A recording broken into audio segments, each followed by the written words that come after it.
So without further ado, I want to talk a little bit about tonight's program. We're very fortunate to have two exceptional speakers that will talk to us about the importance of substance abuse and addictions.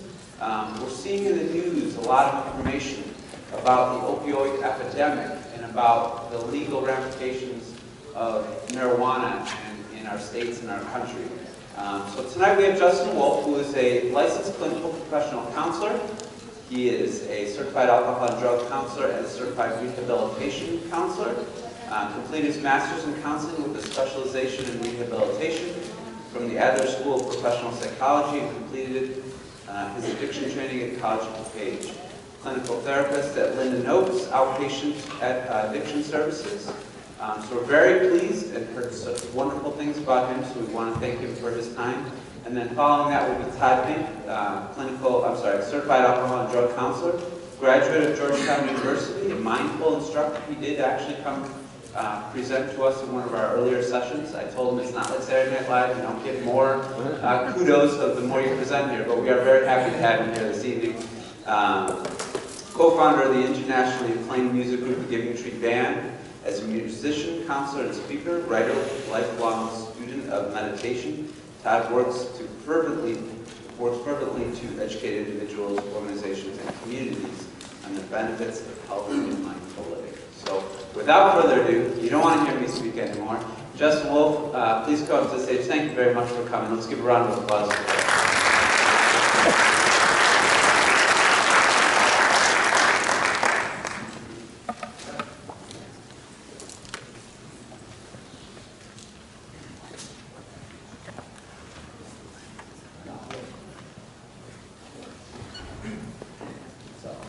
All right, can everybody hear me?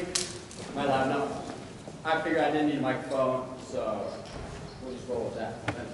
Okay, so like you said, my name is Justin Wolfe. I'm a clinical therapist at Linden Hospital, the Adolescent Addictions Program. I've been there for about 5.5 years. Before working there, I worked in a residential treatment program for adolescents that have had substance use disorders and were also on probation.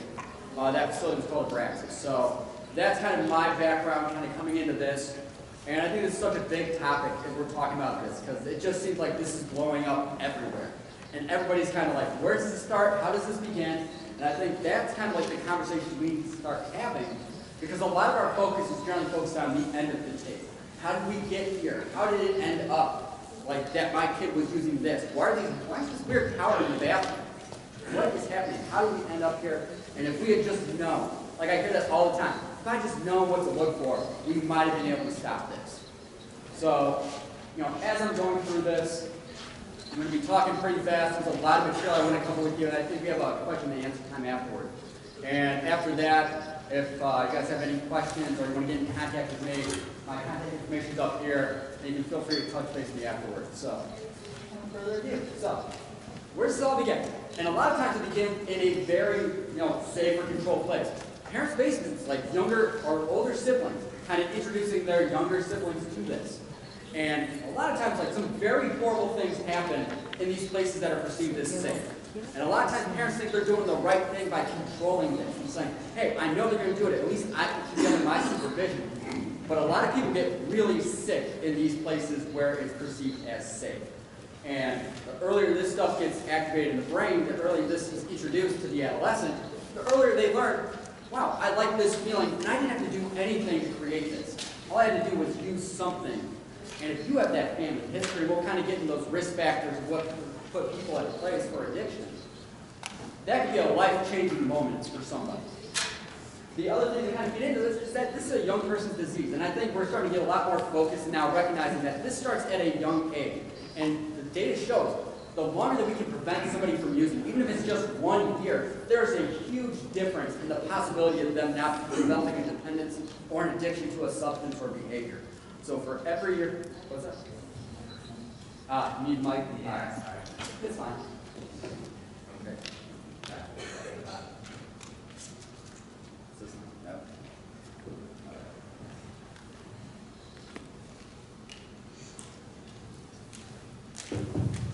All right, perfect. Thank you. So, and I also think another, that's loud. But I also think another really important factor to kind of keep in your mind as we're going through this is that the reasons continue to use is very different than the reasons that they began. And I think a lot of times we kind of lose focus of that.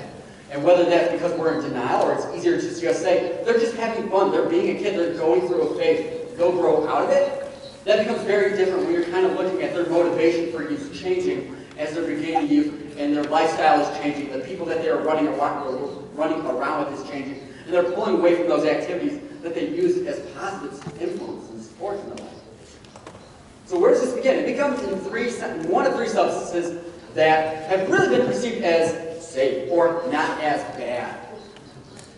And that's with marijuana, alcohol, because a lot of people even don't even recognize alcohol as a drug. The number one drug that destroys most families in this nation, adolescents don't recognize that as a drug because most aren't doing it every day, it's only on the weekends, and the other is prescription medications. And even though we see the great deals that this creates and just the withdrawals that people become dependent on these substances, they're perceived as safe because doctors are prescribing them. And that's the thing that kind of misleads adolescents. And I think that's going to be the big thing I really kind of want to focus tonight is we're losing track on what is the message we are communicating to the youth today about substances and about what this actually creates. But what we also tend to see now is like when people are turning to substances at an early age, they're not learning how to really tolerate stress, manage their emotion, or just cope in general with life on life's terms. So what they turn to is some other unhealthy behaviors. And I tend to see kids flipping from substance use to now, that's being taken away from me for one reason or another, so now I begin to self-injure. Or now I begin to restrict my eating. Because I'm turning to something to try and alleviate this distress that I'm experiencing, and I don't know how to handle it on my own in a healthy, productive way. So what are some of those risk factors of substance? What makes somebody more of a risk than others? Unfortunately, the number one thing is being a guy. Everything you see as being a male is a huge risk factor. Just simply, guys mature slower than females. Guys are more, impulsive, you could say. I was going to say dumb, but that just sounded wrong. But maturity standpoint, you look at guys and how they mature much slower than females. Correct? We all know this, that's why. I'll just stop there. But, I'm going to dig my own grave here. But you kind of look at that, and that's a huge risk factor, as well as the family history. What is that family history of addiction? If you're a male and you have one parent who struggles with addiction, you have a 50% chance of developing an addiction yourself. And if you have two parents, and it's on both sides, and it's kind of both swords working against you, there's a 90% chance that you yourself are going to develop an addiction or an unhealthy behavior or pattern. And the only way to prevent that from happening, or that becoming reality, is to not use, is to not pick that up the first time. Also, a big point that we miss out is, what is the message as parents that we're sending our kids about substances? What's the behavior that I'm modeling? Is it that when I get stressed out or I'm overwhelmed, the first thing Dad does when he gets home at 5 is he just goes and cracks open a beer? And it seems like Dad really loves Bud Light. That's really his family. But that's kind of that gets missed. A lot of times, parents don't take a step back and say, what am I showing the kids about substance use? Am I saying this is how you solve your problems? Am I saying this is how you celebrate? Or am I just saying this is what you do every day? It's not a big deal, so don't view it that way. That's the part that kind of gets missed. And we need to kind of be mindful and be aware of what is the messages that we're communicating. Also, a big part in terms of what I see in the program is a lot of these kids come from divorced families that struggle with substances. And that plays a huge role in these split households because you're asking kids to kind of gravitate between two households that operate very differently. And let's be honest, divorce brings out the ugliest in people. It brings out behaviors and things get said to kids that they should never hear or never witness, and that is traumatic. And I think that tends to get missed.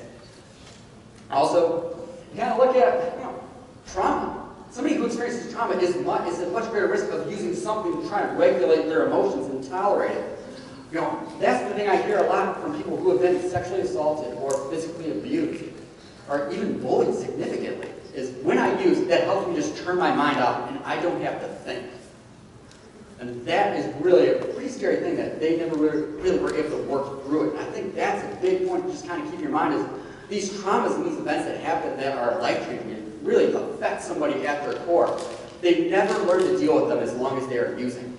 That's why you see people who are grieving the loss of somebody who's really close to them, and they've been doing that by, hitting the bottle every night. They've never really been sober after they lost their mother or their father or their brother. that loss feels fresh and it feels real, like it just happened that other day. Because they haven't felt like they could go through the motions. They couldn't go through that process of grieving.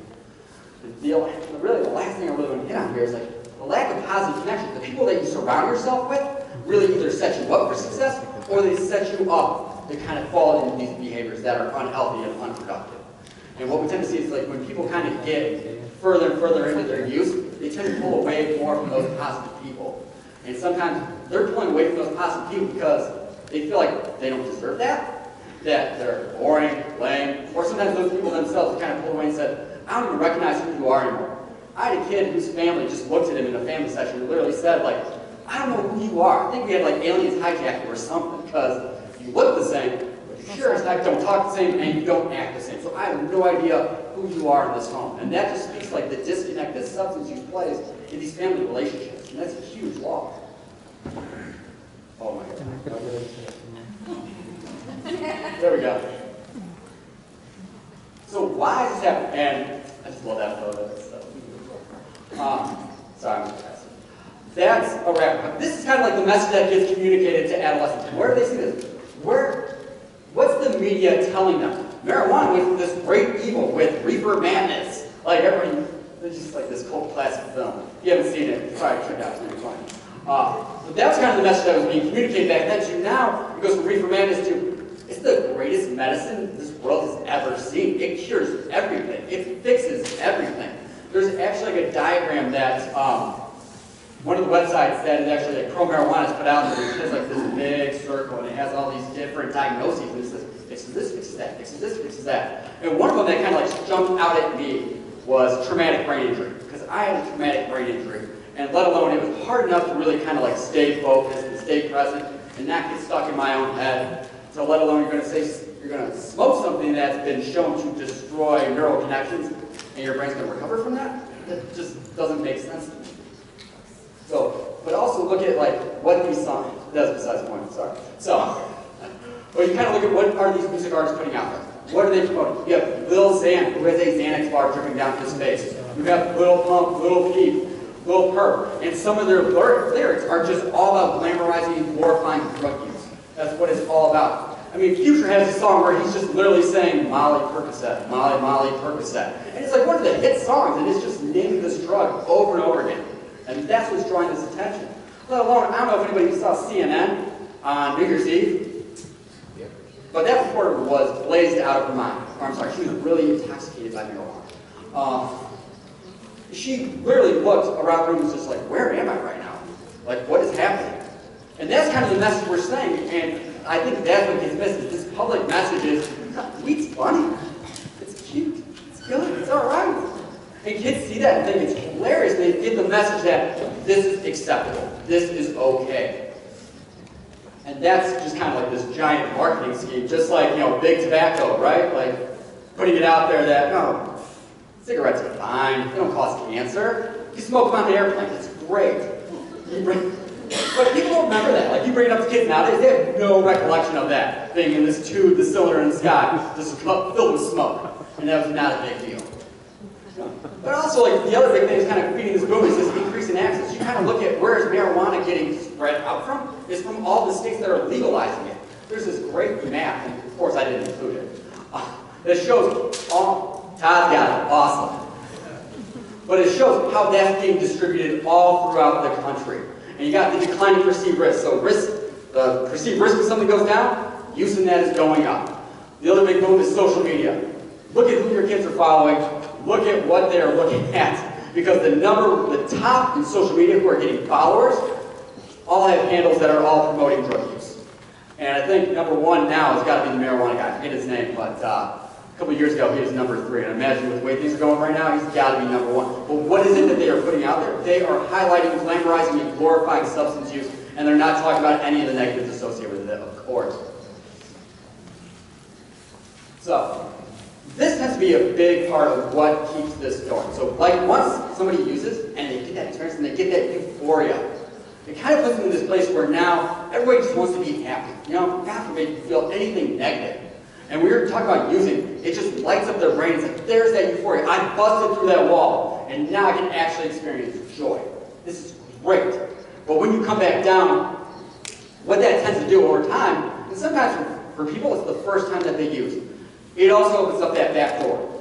And what that back door has waiting for it is increase in anxiety, increase in depression, and it kind of puts them now on this circular wheel now. Kind of put on the hamster wheel. It's like I'm always just trying to chase that, catch it.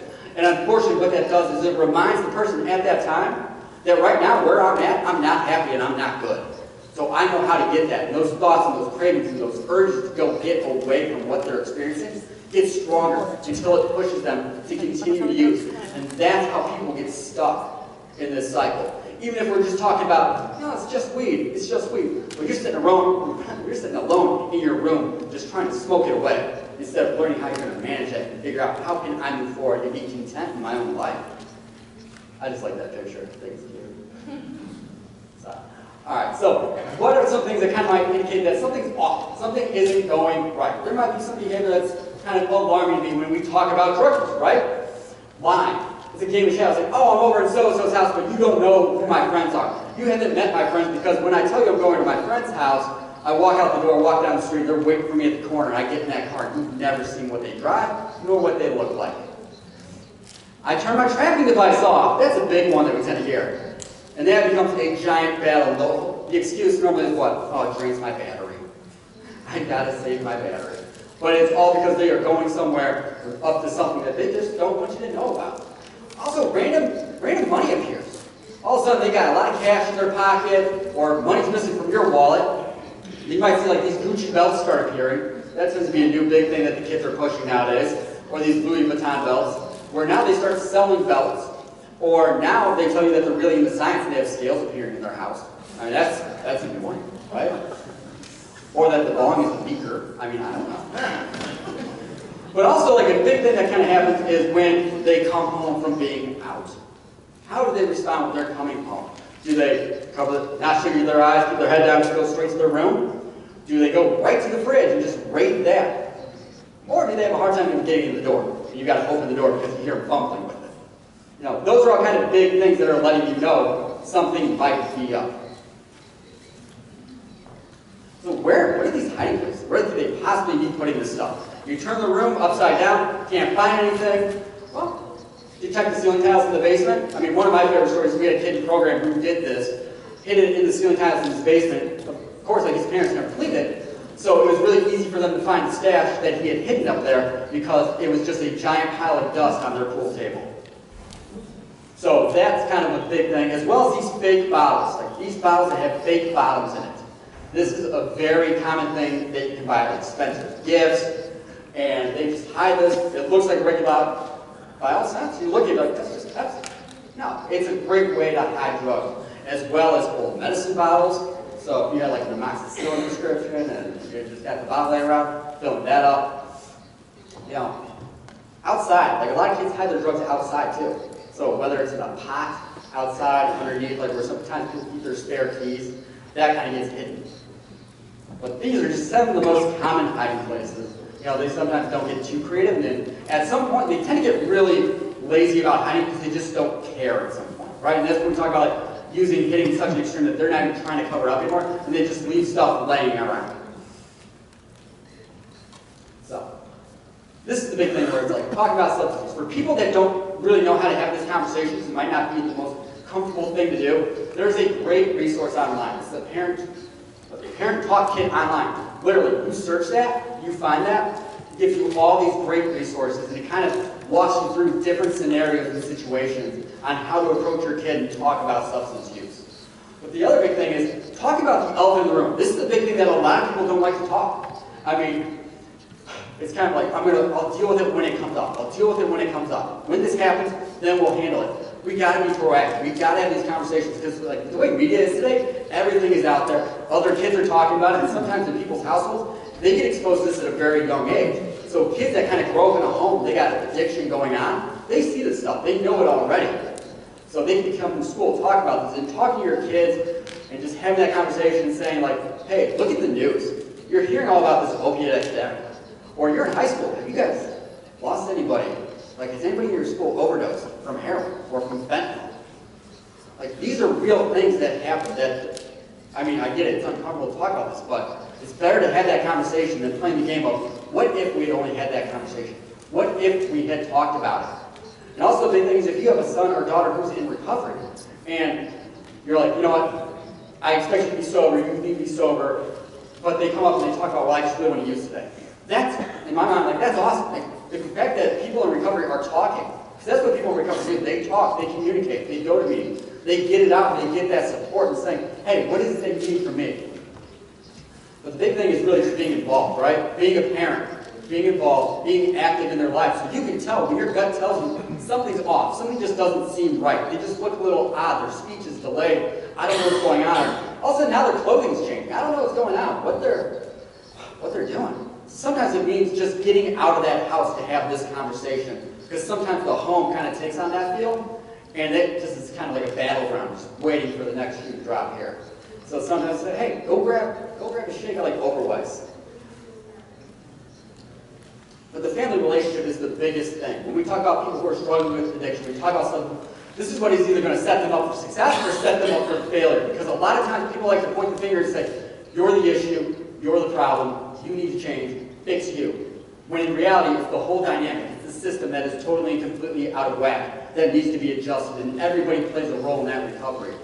So this is the thing where the family relationship is improving, and this is what I see be the biggest outcome of success, is when those parents are willing to actually hear and listen to what their child is saying, instead of waiting to hear what they're saying and then telling them how they're wrong and why they're being an idiot about it. So that's the big thing, is being flexible, because obviously getting to this point, whatever was going on didn't work. So we got to figure out a different approach moving forward that is going to be successful for everybody involved here. So what are we seeing? So this is part where I can talk about drugs with you guys. So these are the things that we are seeing in program. Alcohol, benzos, fake Xanax with the opiates. I mean, we're seeing a lot of that coming through. The kids actually searching that out. Marijuana. I mean, 25I, we'll touch on that too, which is a fake hallucinogen. That's really kind of starting to go on. Well, let's talk about vaping, because this is the big thing, right? So for everybody who knows, vape are are electronic cigarettes that heat a vapor, and people inhale it and they exhale it. And the problem is with this, vapes are a great way of covering up what is actually in it. Like, you never really know what they're inhaling, what they're smoking, and a lot of these vapes actually cover up the smell. So when they exhale it, so let's say they have a THC oil, it smells the exact same. It has no scent to it. It doesn't have that skunky smell that you expect to see. So people are sneaking these into their house. They're not in their house, but sneaking them into school. They're on the bus. They're using them in class. They're using them in the bathroom. They're coming everywhere. And the perception with these is that they are totally 100% completely harmless. That they're as safe can be, and there are no problems. And that is the furthest thing from the truth. I mean, I put a quote up there for one of the kids where it's just like, well, it won't give you as much cancer. I mean, that's right up there, like one of my favorites, one of my kids who's just like, I'm just a little bit of a drug dealer. Okay. So, it's like you're either all in or you're all out, right? But the thing is, like, people are like, oh, it's just, I just need it. Well, they need it because it gives them a buzz. Same thing with cigarettes, right? Like, people smoke cigarettes, it gives you that buzz. And people forget, they don't really notice that one of those little pods that kids are tending to go through, like in a day, and sometimes they go through multiples a day, is the equivalent of one pack of cigarettes. So that's kind of like saying, like, hey, you know what, honey, it's all right, I'll go pick you up a carton this week. Like, nobody in their right mind is buying their child, like, menthol cigarettes and saying, here's your carton, you're welcome, enjoy yourself, at 15 years old, right? But that's ultimately, in a sense, like what we're doing by saying, I'll get you pods for your 16th birthday. You'll be so happy. They're mango flavored too. Like, this is ridiculous. Sorry, sometimes I just have a little bit of a slam. But vaping is cool. And the other big thing with vaping is that upperclassmen know this is a big market. So like your juniors, seniors, this is big money. They are buying these vapes, and then they are upselling them to freshmen for like $50, $100, and they are just making a killing on this stuff. The other big thing is they're doing this in the bathroom, they're doing this in classrooms. And what they can actually do is when they're actually hitting their vape and you hear that crackling noise, they can literally, with Juuls, they can literally just hold it in the vapor and it disappears. They call that ghosting it. It's got a cool term. So, but the funny thing is there's actually carcinogens present in vape. So a lot of those carcinogens like nitrosamines and diethylglycol, So the first one is the carcinogen. The other's been present in mass poisonings dating back to 1937. So feel free to go back and check that out. I mean, it's the same thing like with cigarettes, right? There's like rat poison and all these awful, horrible things. Well, these have the exact same stuff. Maybe the levels aren't as high as cigarettes, but it's not all good for you. And the funny thing is, like online, again, just like marijuana, like the regulation of this is scattered. So online, they're able to sell such high marketed, really concentration that's not being regulated, and they can say it's lower, and that's what they're actually doing, and then they get it tested, and it's significantly higher than what they're promising. I actually saw one that was being sold for $100 and something, but it was like the equivalent of like 10,000 cigarettes in one of these little things. So it's pretty wild what they're trying to do and what they're trying to push out there, because that just speaks to everything. When we're talking about drugs in general and substances, it's all about what's the strongest, what's going to give you the most messed up, and what's going to take the least amount to do it. Hence all the different forms of marijuana we're now seeing. But let's talk about Xanax, because this is our next big outbreak. This is something that is just flying through adolescents, and I see them using this pretty consistently across the board. And why this is being so sought out is because this literally just turns off people's frontal cortex. So the part of their brain that makes you actually worried, like, you know, maybe that's a bad idea. Maybe I should not go run across the street right now. This isn't a good idea.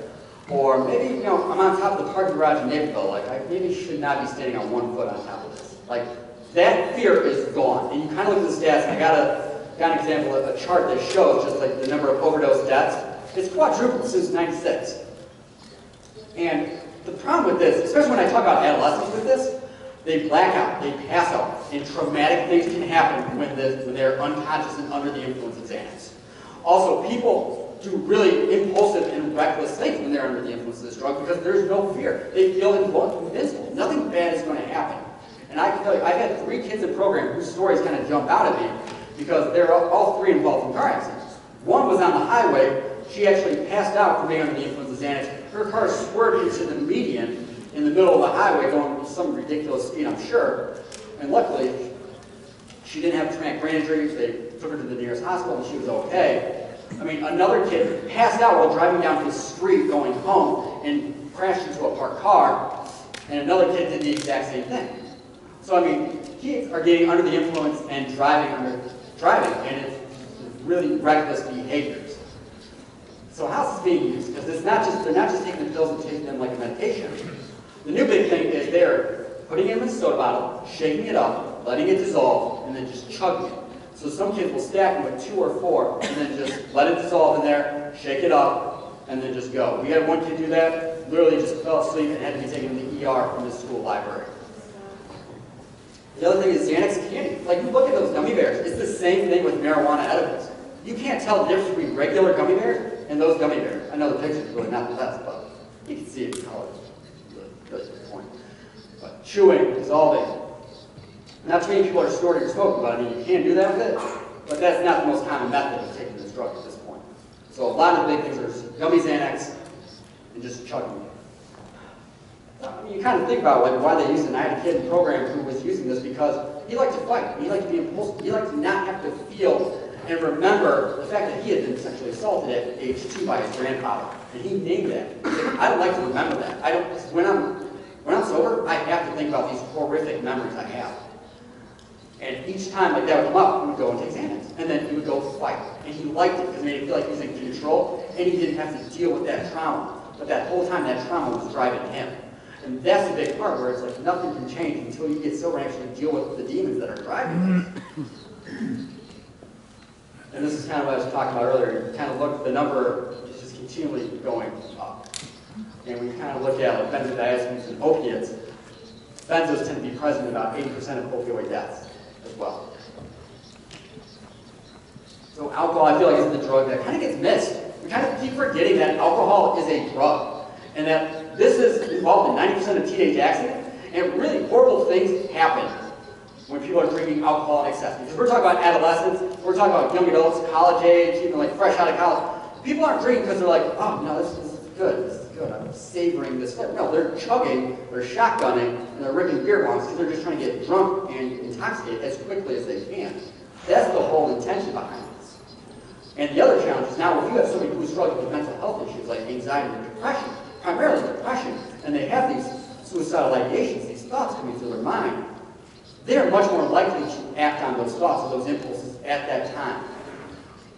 Sometimes individuals, I just get these like flashes, like people I work with, who come into the program and their arm is, they've done a number on their arm. And it's just like, what happened? I was really intoxicated, I thought about killing myself, and I actually just really cut really deeply and needed to get my arm stapled because that cut was so deep.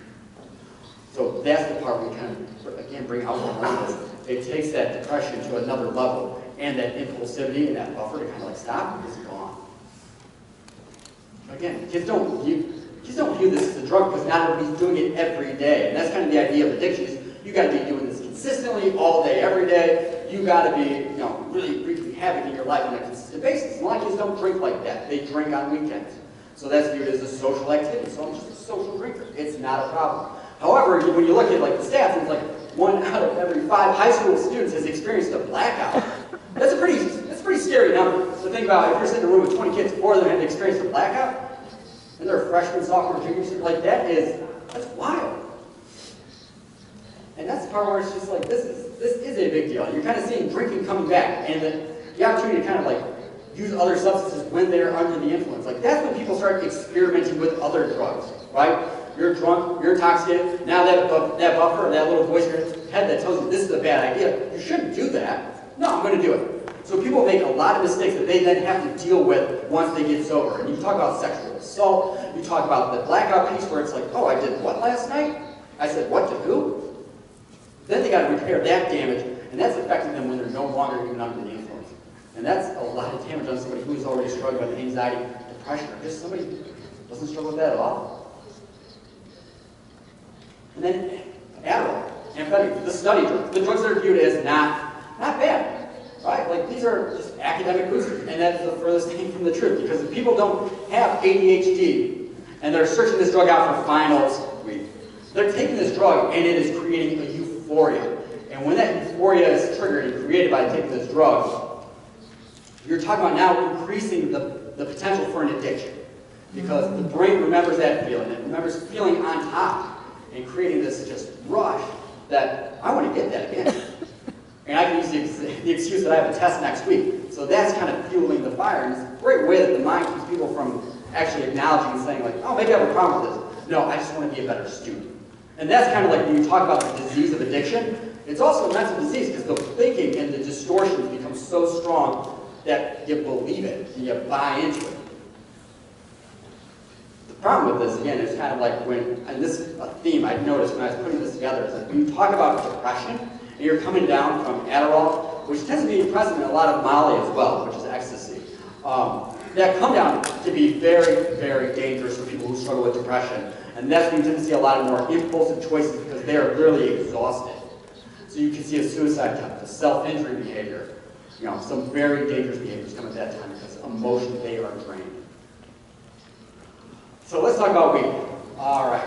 And I know Todd's going to cover this more in depth, so I get a lot of questions from a lot of parents and kids that I work with, like, what is weed even called nowadays? Because we're talking about a completely different drug than back in the day. Marijuana today is not marijuana of yesteryear. This is not your Cheech and Chong weed. So, I mean, you kind of look at what these things look like now, and the name of it. There's songs that are just called, like, broccoli. Broccoli.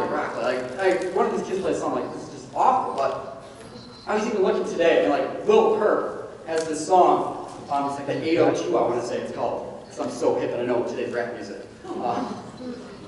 But it's just like, I'm reading this, and it is like a love story romance to marijuana. And that's kind of the piece where like, this isn't just like, oh, I'm using to have fun, like I'm using because this defines me, I'm in love with this. God forbid you ask me to give up this relationship that I have. And that's what I see happening with adolescents. Is that marijuana becomes their primary relationship no matter what the relationships look like at their time. Anything that goes into supporting that relationship, they're all good with. Because a big part of that happens with this. Where now you kind of look at like early 90s, like 80% of high school seniors thought smoking every day was a problem. They said that was an issue, that's bad, you should not be doing it. Which means you guys. Nowadays, high school seniors, 38% think that. That is a huge flip. And you kind of look at the potency of marijuana too at the same time. So you got decline from perceived risk, So use is going up, as well as the potency of marijuana going up. And there's certain strains that go up to 39% smoke. Mind you, there is a lot different forms of marijuana that are out now. Where's Shatter? I totally just turned it off. Hello? There we go. God, fidgeting. So, but like all these different forms, you get the extracts of marijuana, they get up to 98% pure THC. And that's the really scary thing, is because now these drugs are getting just, the whole goal is just get it as high as you need. And the whole thing, like I hear this a lot, it's like marijuana is not a drug, it's not addictive, it's mentally addictive. Let's be honest with you, like every addiction is mental addiction, right? Like, your brain is your biggest organ in the body. So it is going to, not brain, it's an organ, most powerful, most direct. And when your mind is giving you thoughts, images, flashbacks, creating euphoric recall, and we're just talking about weed, I'm not talking about heroin, I'm not talking about opiates, I'm talking about euphoric recall where they feel like they're high. And all of a sudden the kid in the room is just like, I smell weed. Yeah, that is your brain trying to get you to go get high. And that just talks to the power that marijuana has on controlling and rewiring the brain. And you tend to see like the neurotoxicity that it has on the brain, because when people are smoking pretty often, pretty regularly, you tend to see the reaction time is a little bit delayed. And it's kind of like, you know, you ask them a question, you kind of see them thinking, and it's just like, all right, here they go, here they go, here they go, they're going to answer, and then it comes out like 20 seconds later. It's still late because the brain is figuring out, how am I retrieving this information and getting it out now that marijuana has really created these deficits that I'm learning to have to recover from. And the big thing is, like, I hear this all the time, and this is pretty scary. Like, when you think about adolescents who maybe have only been smoking for a year or two, and they're like, I'm smoking now to feel normal. This is my new normal. I don't know how to manage my life high. I don't like myself high. That's scary. I don't even know what I'm interested in. I had a kid break down in program. He was 15 years old, started selling and using at 12, and he just broke down in group one day. He's just like, I'm just scared because I have no idea who I even am anymore. My interest when I was 12 years old, those can't be the same interests I have at 15. That's completely, I was a kid then. So people get so disconnected from themselves that they lose track of really what it is that's important, where they're going. And also kind of look at like people's choices, right? When you talk about addiction, people gravitate towards the whole thing, right? Birds of a feather flock together. You gravitate towards people who like to smoke or like to use. And that tends to be the whole peer group. You might have two different groups of friends, and they're like, oh, not all my friends use, but your school friends don't, but the ones that you're hanging out with outside do. And then you look at the physiological piece. Like, people don't notice that marijuana also has a physiological piece when kids are detoxing from this. And I see this happen in programs. Their anxiety gets higher, their depression gets more intense. They have no appetite, so they go some days just eating like scraps, like barely nothing. Their sleep cycle gets disrupted 100%. They have a hard time staying asleep or falling asleep at night. And they're getting insomnia. When they have insomnia, where's their mind going? Weed would solve this. Just getting high would take care of that. And they know they're getting drug tested, and they don't care about consequences because weed trumps everything. And you're going to tell me that they're not marketing to adolescents, right? Like, that's the whole thing. Like, we're going to legalize it. It's for medicinal purposes. It's going to be only for adults. You're going to tell me this scantily clad little lady over here is not targeting adolescent males. It's enjoy back to school specials. Not 21? That's fine. We'll help you get your card. Could you guys imagine if Biddies put an ad out like this? Oh, it's your senior prom. You're 18. We'll hook it up. Don't worry. We got the cops. Like, that's crazy. And then drug driving. So, like, drinking and driving actually is not number one anymore. Drugs have preceded drinking and driving as the number one. And 33% of those people are under the influence of marijuana. The very scary thing is that people who smoke tell me this all the time. Makes me a better driver. Makes me a better driver. Please. And I unfortunately have like a harrowing story to like share about this because we had a kid in the program who was the designated driver for his friend. He went to a party, he thought he was doing the right thing, and his friend was hammered, or just under the influence. I forget, this was many years ago. And he had just smoked a little bit that night. He's like, I'm just going to smoke. I'm just going to smoke. It's fine. So we got high, drove his friend home, and he thought he had done this hundreds of times before. Didn't think it was a big deal. So that night it was actually a little bit cloudy, or foggy. That's the word. It's nighttime. Pretty cloudy. And what ended up happening is when they're driving home on this darkly lit road, the road curved, but he didn't see that. And he wasn't able to react in time because marijuana slows reaction time. He ended up driving straight through a person's living room into their house. His best friend, who this kid grew up with, went on childhood vacations with, was treated like a son by this kid's family. Killed his best friend. He got projected. He saw his best friend die. That kid had to go to court and testify. He's being prosecuted by his best friend's family. He had to hear some very horrible things. And it's heartbreaking. Because nobody at that point thought something like that would happen until it did. And that's what we talk about. When we talk about adolescence and that brain and that foreshadowing, nothing bad is going to happen until it actually does. And then we're talking about horrific tragedies. And then you kind of look at the bottom. Traffic deaths increased in Colorado by 48% with legalization. And I got a nice little statistic here to kind of show that graph for you. So you kind of look at 2006, 37 deaths affiliated with marijuana, to 2015, we have 115. And I think the graph just kind of speaks for itself when we're talking about just marijuana's impact on driving safety.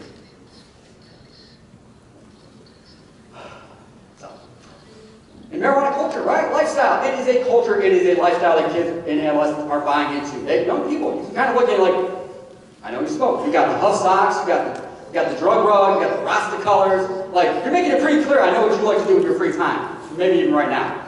But it's just the attitude and the belief that this is the way to go about it. And you kind of talk about just how this is encompassing and stunts people's growth and development.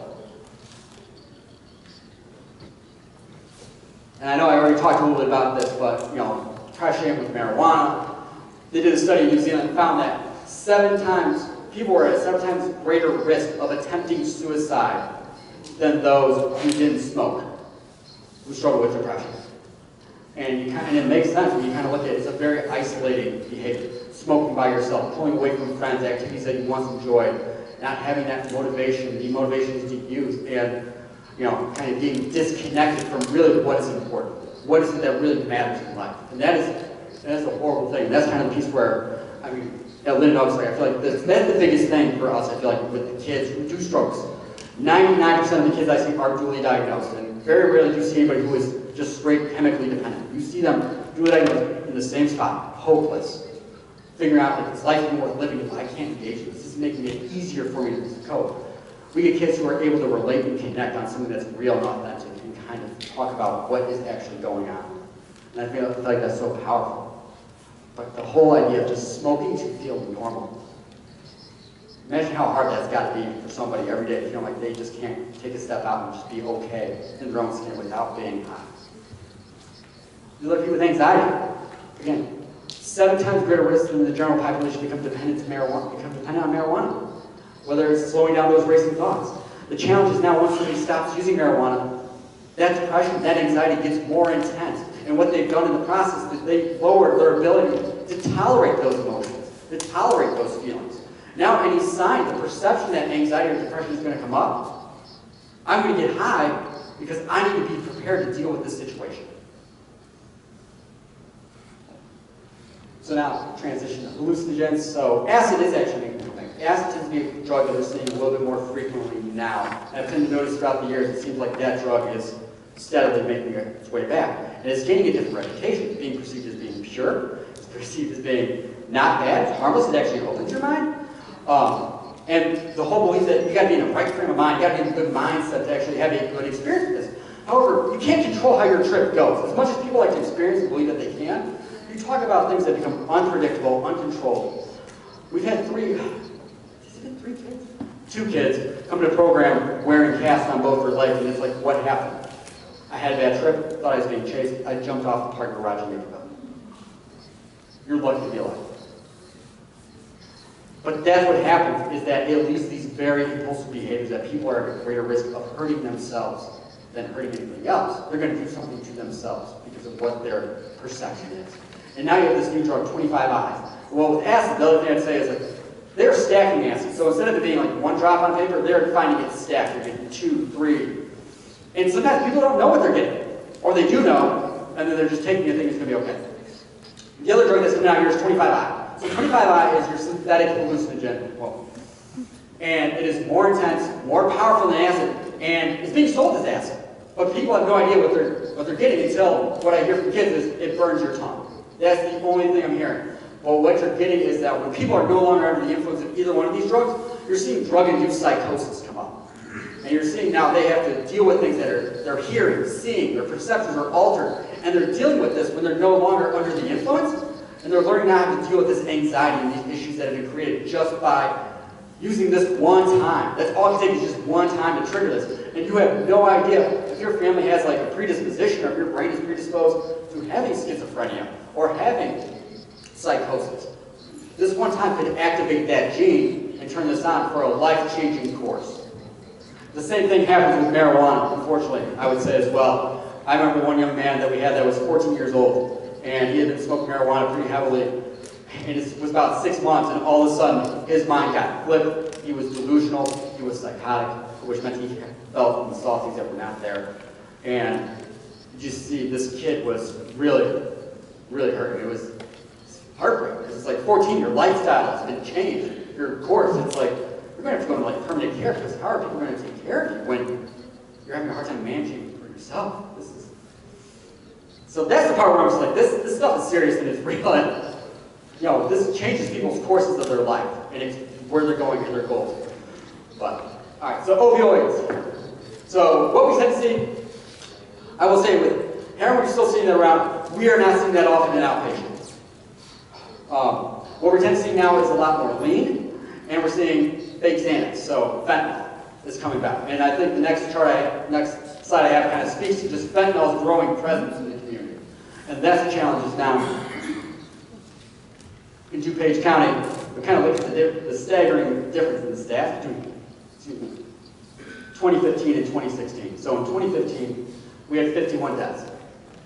36 from heroin, 7 from heroin and fentanyl combined.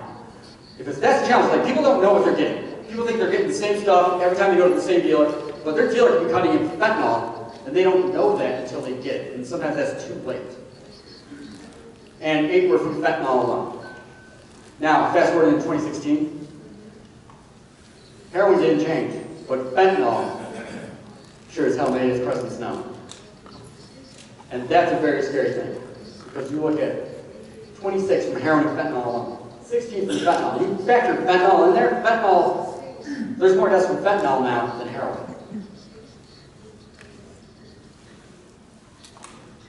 But heroin kind of starts out because people go to heroin because prescription pills, they get hooked on that, and 50% of them make that transition to heroin because heroin is cheaper, it's more readily accessible, and it's lost that image. Somewhere along the line here, it lost that image of being a dirty drug. And that's, I've actually heard kids talk about heroin as a party drug. And you kind of look at the effects of heroin, it's like, that doesn't look like much of a party. But that's kind of the image of the way it's being personified, and that's kind of allowing this to grow. So there's a lot of misinformation that's getting put out there by young adolescents. And you never really know what you're getting with this stuff. The supply, the dealer might think that they know what they're doing, but they're cutting it themselves because they want to turn more of a profit. And they know fentanyl is a little bit cheaper to work with than heroin, so they cut it with fentanyl, but they're not going to tell who they're working with that they're doing that. And you look at, I had one young man that I worked with, he's like, this was the best painkiller I ever had. And it wasn't physical pain he was talking about, he was talking about emotional pain. He's like, I could just turn it off. I didn't feel that abuse that I went through. I didn't have to think about how worthless I felt. I didn't have to feel any of that. I just got away from it. And you kind of look at, this is a drug that's tolerance built incredibly quick. So a lot of people get up to, you know, upwards of, man, on average I was here for like 10 to 12 bags, but I know a lot of people get up to 20, 30 bags of heroin a day. You're talking about a $200 to $300 habit. You got to figure out how you're supporting that habit, what you're doing to kind of get that money. You're talking about some really grimy things and people that you're hurting. And that's where you talk about the total breakdown in trust with family, pawning stuff, taking mom's wedding rings to the pawn shop, and mom had to go back and forth multiple times to re-pawn that out. So this is something that can just destroy families. And now you're back to fentanyl. And that's the big thing where it's getting sold as fake Xanax. It's getting pressed into bars. And if the only thing you can look at the difference between the fake and the real is that the fake one looks a little bit more chalky. You know, it's not as fine. But if you're looking at somebody who's just trying to buy Xanax and they're trying to make a quick deal, they're not going to notice that. They're not going to pick that up. And it's 50 times more potent than heroin. And that's the risk factor with this. Is that a lot of times people don't know that this is mixed in. No one's making that announcement. Hey, here it is. But sometimes word of mouth on the street travels that if you're looking for this, go see so-and-so. And unfortunately, when people hear about like overdose deaths from heroin, people's minds don't go like, oh my God, I really should reconsider what I'm doing. It goes, there must be some good stuff. I need to go hit that up. I'll be smart about it. I can control it. They're just being idiots. And that's the insanity of this, right? That is the insanity. It's like, you know what? We talk about like Narcan parties that people have, where it's like, I'm just going to get stocked up on Narcan, and we're going to stay here, we're going to do this together. So if you go down, I'll get you. If I go down, you get me. And now you're talking about another drug that's getting mixed in with heroin, carfentanil. And that is an elephant tranquilizer. That, I don't know, I saw a video where a police officer actually overdosed just on the powder in the air, just breathed the air, and carfentanil got in the system, and they had to get Narcan, because this drug is so powerful that just like the smallest part of it can just lead to an overdose. And the crazy thing is now, when you're talking about this drug, Narcan doesn't bring people back, and they're using multiple shots of Narcan, which is an opioid antagonist, which is pushing that out of the system, which can be a lifesaver. Gives people a second chance to kind of move forward and do something different. Because a lot of the heroin deaths and overdoses that happen are relapses. Because tolerance from heroin and from opioids goes away incredibly quickly. And it builds incredibly quickly. So a lot of times these overdose deaths aren't people trying to kill themselves, they're just trying to get high. But now they went back to that dose that they thought they could handle because that's what they were using last time. And now that dose is fatal. And this is always the thing that, chasing the dragon, this is the term. Chasing the dragon, just trying to get high. Just trying to get that first high, that nod. And that first high is vivid, it's real. That's kind of the idea that people have where they get that euphoric rush. Their body gets all warm, tingly thinking about it. That just drives them wanting to go back and get that. And unfortunately, again with that tolerance, it's always that idea, just one more will get me there. Just one more line, one more shot. That'll help me get to where I want to be. But they can never really catch it. So that's kind of what's feeding the addiction of these really impulsive and somewhat, negative behaviors. And you look at this vivid memory, it's kind of like, everybody I've talked with who struggled with heroin, like they could recall that as if it was happening yesterday. They can tell that story. And it's a really dangerous place to go because it just kind of creates that same feeling, that idea that reminds them about why they're doing what they're doing. The Good Samaritan law is a huge thing that a lot of people don't know about, but I think it's getting a lot more publication now. So what they found is, obviously, overdose deaths are the leading cause of accidental deaths in the United States at this point. So what this does is it prevents the person who is overdosed, and it protects the caller from prosecution for substance use. So, because they're like, hey, we need to save lives. We're not about catching somebody for a possession charge at this point. We need to save lives because people's lives matter, and that's the important thing. Is figuring out how we can keep people alive so they can make different choices moving forward and live a life that's worth living for themselves. So there's something going on here. And I think kind of part of this, when I was thinking about putting this together, it's kind of like figuring out when is treatment needed? When do we kind of look at, taking the next step? You guys can hear that? Okay, there we go. Because we all play a role in this. I feel like a lot of times, when I kind of look back, and I'm thinking about people that I've grown up with, friends that I've known, everybody likes to turn a blind eye, it's not that bad. Or even teachers in schools. And I'm not saying if anybody here's a teacher that is guilty of this, but I have kids in the program who come in and tell me, they know I'm hot, they don't do anything, they don't say anything to me about it. They just let me put my head down, and they just go about their business and don't say anything to anybody. These are opportunities that we have to kind of bring awareness and say, hey, this is not all right. You might think I'm a jag, but I'm going to call you out on this because we got to figure out how we're going to get you moving forward and actually maintain and live a life sober and see all the great things that it has to offer you. Because right now you're kind of living in that box where everything just seems to fit just with your using. And there's other options. There's other treatment here. So when we're talking about treatment, you kind of look at when using starts affecting people's moods, their behavior, their choices, their relationships, schoolwork, and now their anxiety or depression are hitting unmanageable levels where they're saying, this is my only tool, this is my only skill of managing the way that I feel. That's a pretty scary place to be in the world. Because what are you going to do when you have a problem with your boss? Oh, I got to go hit this real quick. I'll be right back. That doesn't work. You need life skills. You need to figure out how I can manage what I'm feeling and also manage relationships. Because when music gets factored in, relationships become unmanageable. Because you're having a hard enough time managing the one that you got with you.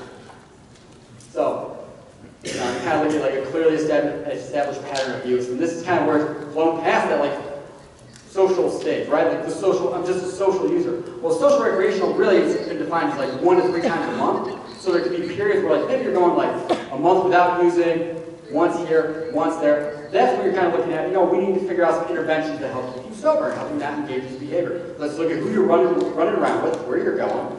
Maybe we're looking at drug screens, maybe we're looking at creating a different kind of structure for you. But if you're unwilling and unable to do that, then we got to find somewhere that's going to create that structure for you and put you in a place to actually address what it is that's driving all of this. And also, if you're finding bongs, pipes, hitters, homemade bongs out of 20-liter bottles, that's usually a big sign of saying, like, this is taking that next step. Or you're seeing apples that have kind of been, like, carved out. That's another one as well. So, one of the... There we go. Yeah. I know I totally flew through something, right? So, but we want to promote healthy decision making, right? We want to be involved in the kids' lives. We want to help them see that there are other options here. And communicating clearly, I hear this all the time, like, my parents never told me they didn't want me smoking. They never told me they didn't want me drinking. They never brought that up. And when I bring it up to the parents, they're just like, yeah, I never thought I had to. I thought that was just implied. I thought that was no. No, you need to have that conversation and set very clear boundaries and expectations so that we kind of like know where we're at. And also staying active and involved. So if something's off, we know where it's at and we know how to respond. That's the big thing, is like the communication, the involvement. Because the last thing you want to do is take a step back and say, I wish I would have known. Wish I would have done something different here. You can get him involved in activities. I feel like that's the big thing where it's like structure. One of the people that I worked with many years ago, like his older brother said something to me that made a lot of sense. And this is the kid that was on probation, had been caught quite a few times. He's like, man, you just need to get structure in your life because all this unpredictable time, unstructured time, leads to unpredictable behavior. And we know what your unpredictable behavior leads to. And we got to figure out a way to kind of set you up to be successful here. So it also holds into accountability and building back trust as well.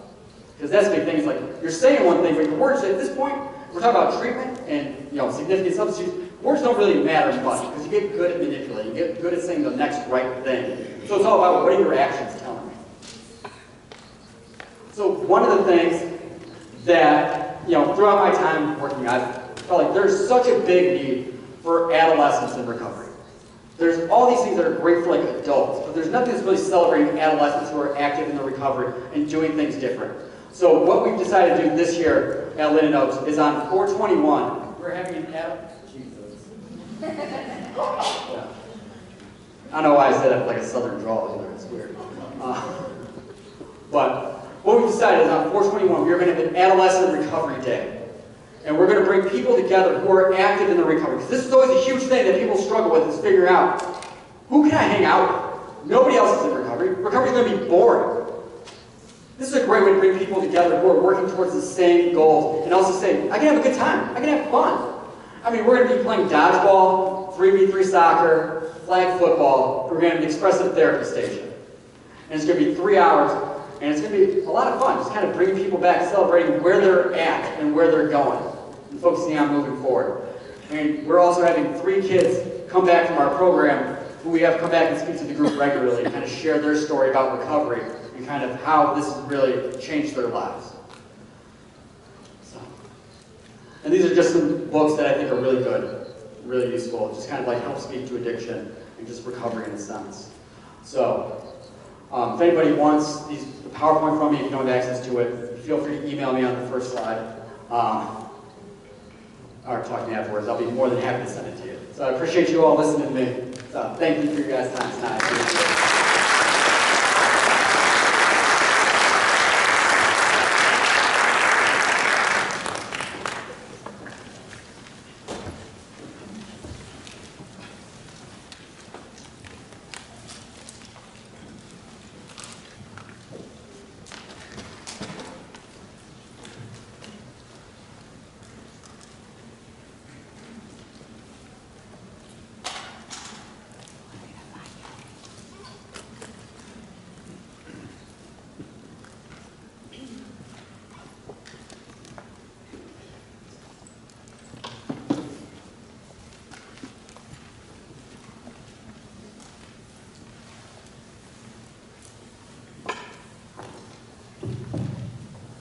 Sorry for the delay, everybody.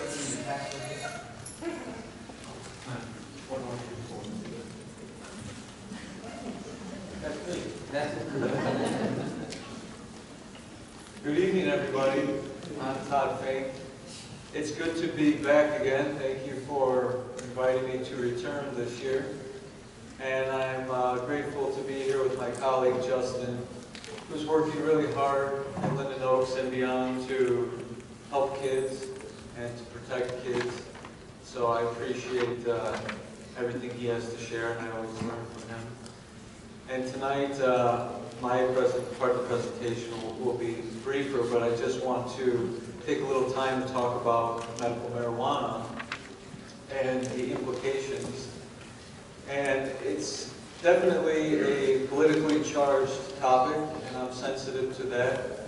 My emphasis tonight is to just present more of the scientific perspective and facts and statistics that hopefully will leave you feeling at least more informed as you go forward and carry this conversation and this discussion forward. So, I begin with the map. I don't know if it's exactly the map Justin was talking about, but here we can see the greening of the United States of America. The darkest shade is the states that have fully legalized marijuana. The sort of neon green are states that have passed medical marijuana measures. And then the light green represents states that have also passed medical marijuana laws, but there is a limit to how it is administered. It has to be in an edible form, cannot be smoked. And that leaves only 4 states left that have not passed legalization or medical marijuana laws. That's Idaho, North Dakota, South Dakota, and Nebraska.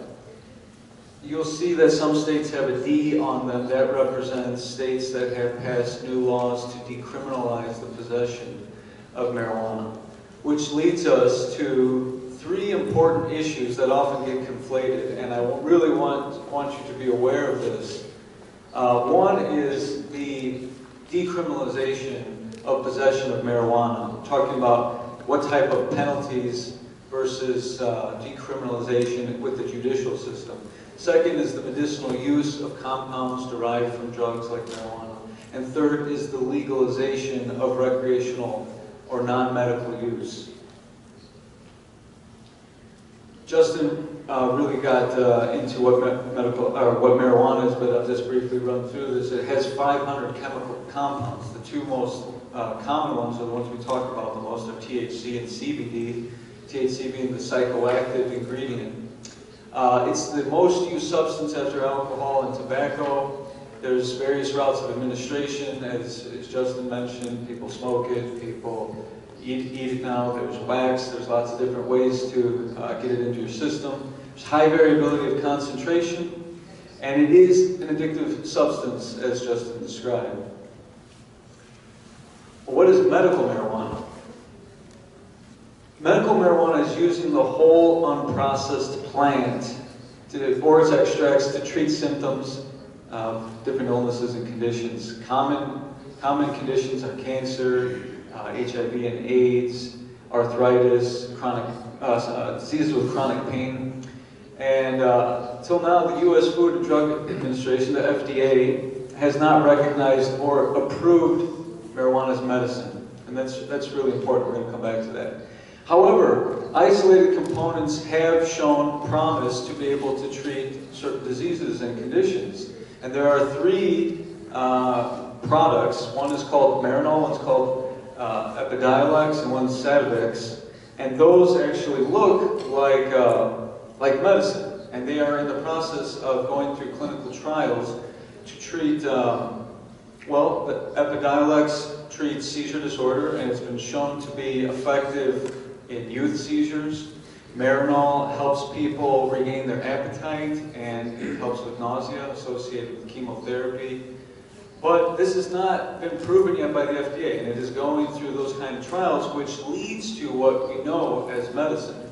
Sativex is a spray that helps with chronic pain that contains both THC, and CBD.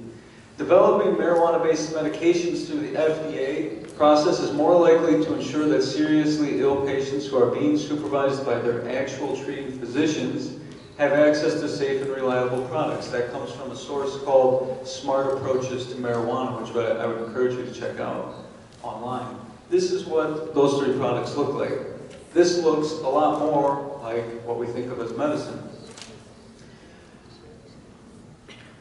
Medical marijuana in Illinois. It was passed in 2013 on August 1st. It's officially known as the Compassionate Use of Medical Cannabis Pilot Program Act. It took a couple years to actually get off the ground to 2015 before people could get cards approved and before the dispensaries and cultivation centers were established. So it's taken longer than other states that have adopted medical marijuana laws. You have to be 18 years of age to apply for an ID card. However, along the way, on January 1st, 2 years ago, an amendment was passed to allow for minors to be able to obtain a card as well with certain criteria and with consent from parents and treating pediatrician. The Illinois Department of Public Health administers or distributes the cards, approves the registration cards, and they're good for 3 years, which I think is interesting because even in California, you had to renew the card every year, and we knew pretty clearly that medical marijuana in California was just a step towards legalization. But even in California, where you could apply for a card with a headache, you needed to renew it within a year. And in Illinois, you have access to medical marijuana for 3 years. To apply for a card, you have to have a qualifying debilitating condition. There originally was 30 conditions. There's now 40, and I'll show some of those conditions. You have to have a signed physician certificate. You have to do a background check, and if you have a felony or a drug trafficking charge, you will be denied the card. You have to be at least 18 years of age, although there is an amendment where there can be special provisions for youth. School bus drivers and CDL workers cannot apply, and also law enforcement officials cannot apply for a card. These are the 40 conditions. They include cancer, HIV, AIDS, lupus, glaucoma, Parkinson's disease, spinal diseases, fibromyalgia, and so on. Here are some basic statistics of how this is happening in Illinois. There are today 21,800 registrants. That is up significantly from a year ago, which was 7,707 registrants, so there's a 172% increase in 1 year. There's slightly more females who have medical marijuana cards in Illinois, and I think this next statistic is important. It's that there's 24% between the ages of 51 and 60. That's the largest group, age demographic, using medical marijuana in Illinois. That's actually encouraging because nationwide, well, before I get the nationwide statistic, I would say that you would probably believe that the demographic is a little bit older because older people are more likely to have pain. However, nationwide, the largest group of card holders in medical marijuana states is between 18 and 30. More than 50% nationwide of the card holders are young. And there are 20 licensed cultivation centers and 53 dispensaries in Illinois. And PTSD is highlighted here because it was added on after this measure was passed. It was added without the support of the Psychiatric Association, the American Psychiatric Association, the leading scientific body on mental illness that publishes the DSM, the Diagnostic and Statistic Manual for Mental Illness. So they're the ones that actually define what PTSD is and how to treat and diagnose it. And they're not on the advisory board at the time to add PTSD, and they do not approve of that measure. And I think that's pretty scary. So the medical concerns are that the FDA has not approved this. It's not prescribed or dispensed like medicine. This, again, is what medicine looks like. Marinol, Sativex, Epidiolex. Maybe later this year, some of those products will have some FDA approval, and if they have been shown to be safe enough and they treat pain and treat certain conditions, that makes sense as medicine. But what's not medicine is going to a dispensary and buying however much you want and using it however you want for 3 years. That's not really how medicine works. So that's what the new products that are actually being studied scientifically look like.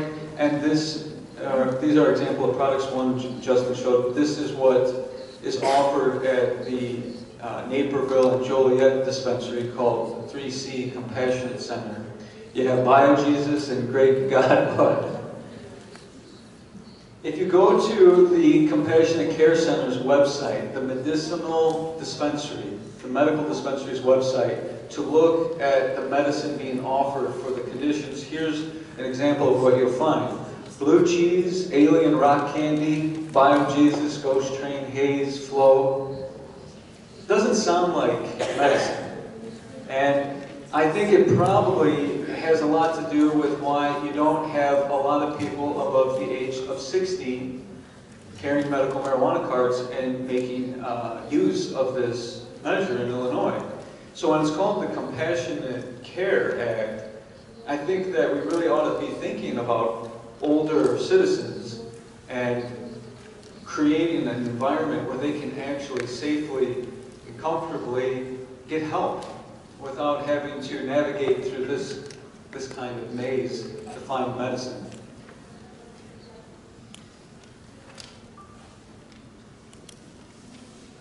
And marijuana remains illegal under federal law.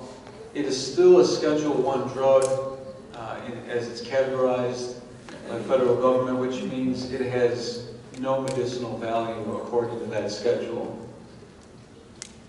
Smoked marijuana is not supported by any leading scientific organization, which is also scary.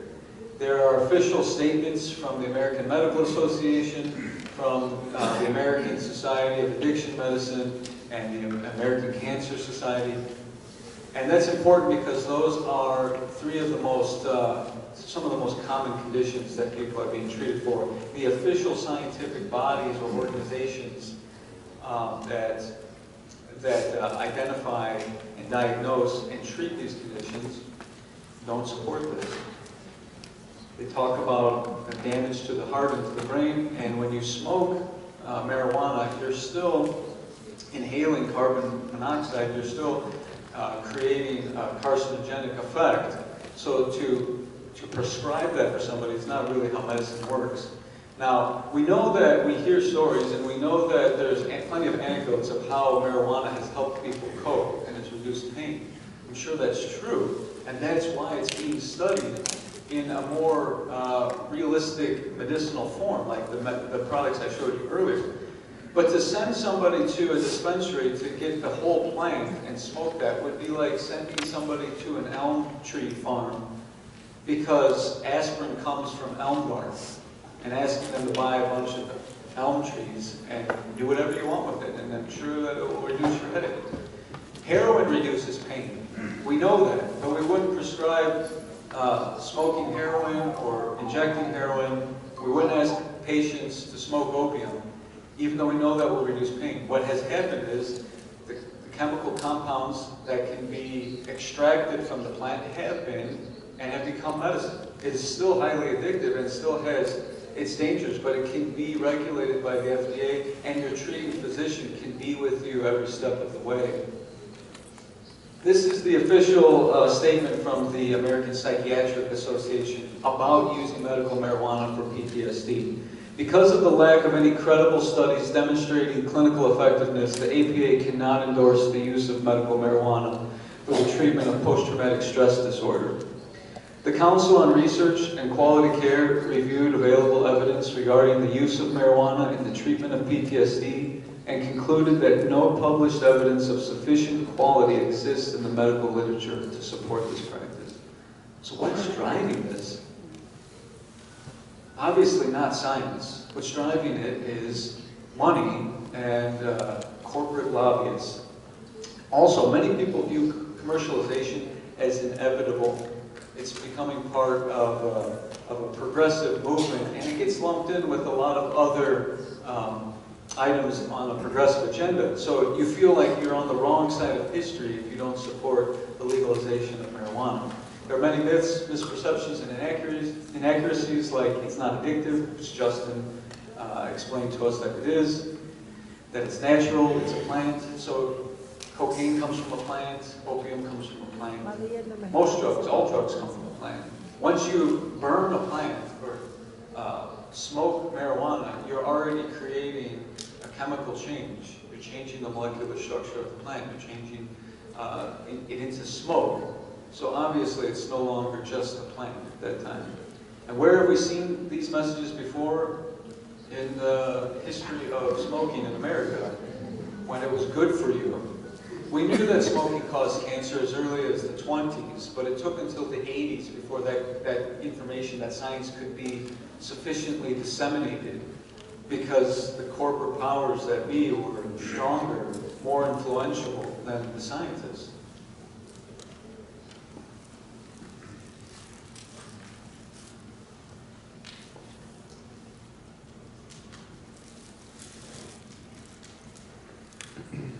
I also say that it honors the American value of freedom.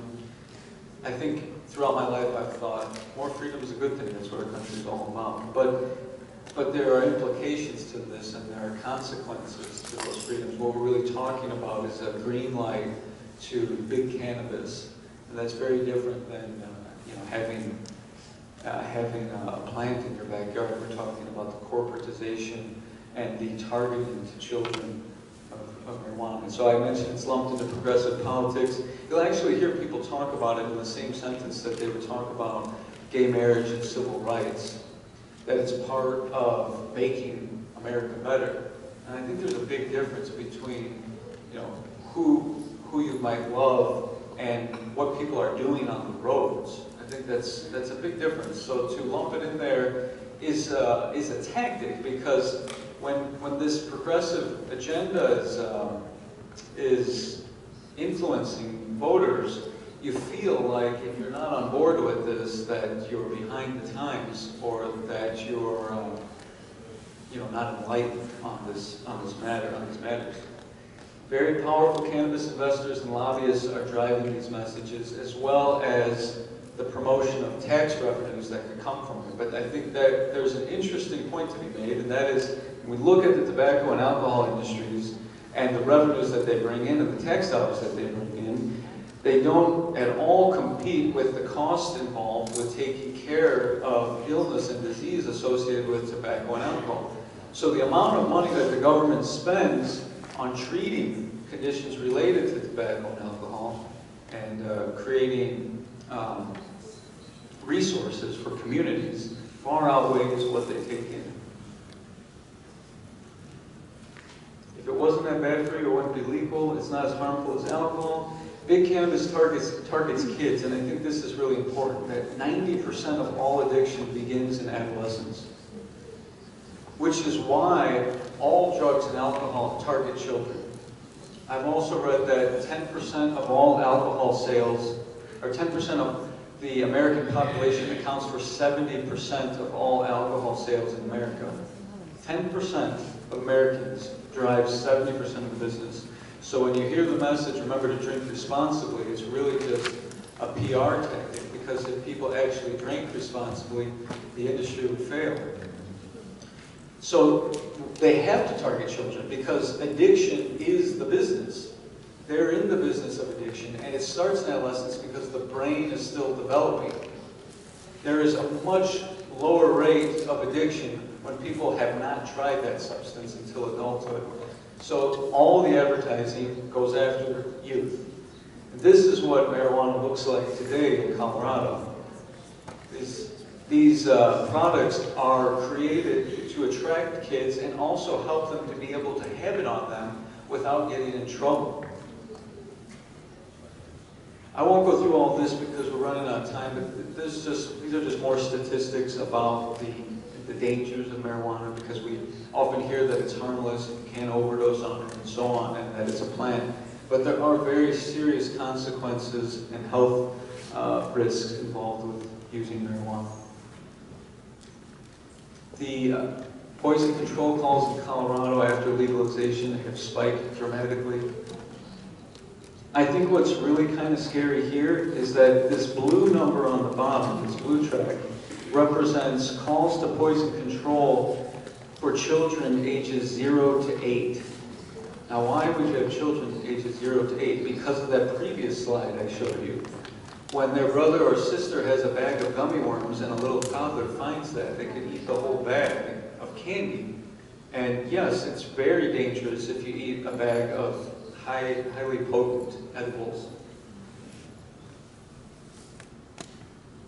These are some hospitalization statistics in Colorado since legalization.